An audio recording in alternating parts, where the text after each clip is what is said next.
Lesson number 6. The story of Dr. Dolittle. Once upon a time, many years ago, when our grandfathers were little children, there was a doctor and his name was Dolittle, John Dolittle, MD. MD means that he was a proper doctor and knew a whole lot. He lived in a little town called Puddleby on the Marsh. All the folks, young and old, knew him well by sight. The dogs and the children would all run up and follow behind him, and even the crows that lived in the church tower would caw and nod their heads. The house he lived in on the edge of the town was quite small, but his garden was very large and had a wide lawn and stone seats and weeping willows hanging over. His sister, Sarah Dolittle, was the housekeeper for him. He was very fond of animals and kept many kinds of pets. Besides the goldfish in the pond at the bottom of his garden, he had rabbits in the pantry, white mice in his piano, a squirrel in the linen closet, and a hedgehog in the cellar. He had a cow with a calf too, and an old lamb horse 25 years of age, and chickens and 2 lambs and many other animals. But his favorite pets were Dab Dab the duck, Jip the dog, Polynesia the parrot, and the owl Tutu. His sister used to grumble about all these animals and said they made the house untidy. And one day, when an old lady with rheumatism came to see the doctor, she sat on the hedgehog who was sleeping on the sofa and never come to see him anymore, but drove every Saturday all the way to the Ozenthorpe, another town 10 miles off, to see a different doctor.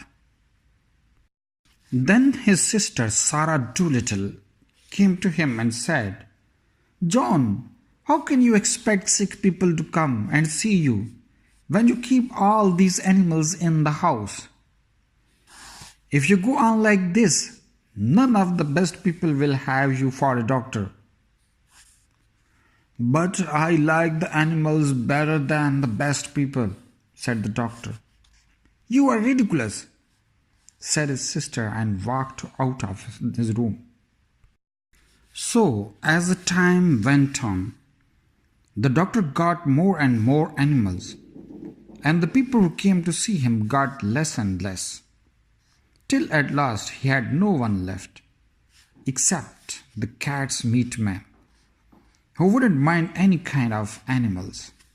And now, when he walked down the street in his high hat, people would say to one another, "There goes John Dolittle, MD.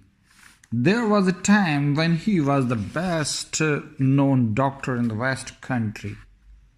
Look at him now. He hasn't any money and his stockings are full of holes." But the dogs and the cats and the children still ran up and followed him through the town, the same as they had done when he was rich. One day the doctor was sitting in his kitchen, talking with the cat's meat man, who had come to see him with a stomachache. "Why don't you give up being a people's doctor and be an animal doctor?" asked the cat's meat man. The parrot Polynesia was sitting in the window looking out at the rain. She started to listen. "You see, doctor," the cat's meat man went on, "you know all about animals, much more than these vets do. That book you wrote about cats, why, it's wonderful. You might have been a cat yourself. You know the way they think. And listen, you can make a lot of money in doctoring animals. Do you know that? You see, I would send all the old women who had sick cats or dogs to you. And look, all the farmers round about who had lame horses and weak limbs, they would come. Be an animal doctor. When the cat's meat man had gone, the parrots flew off the window on to the doctor's table and said, "That man got sense. That's what you are to do. Be an animal doctor." "Oh, there are plenty of animal doctor," said John Little. "Yes, there are plenty," said Polynesia. "But none of them are any good at all. Now listen, doctor, and I will tell you something.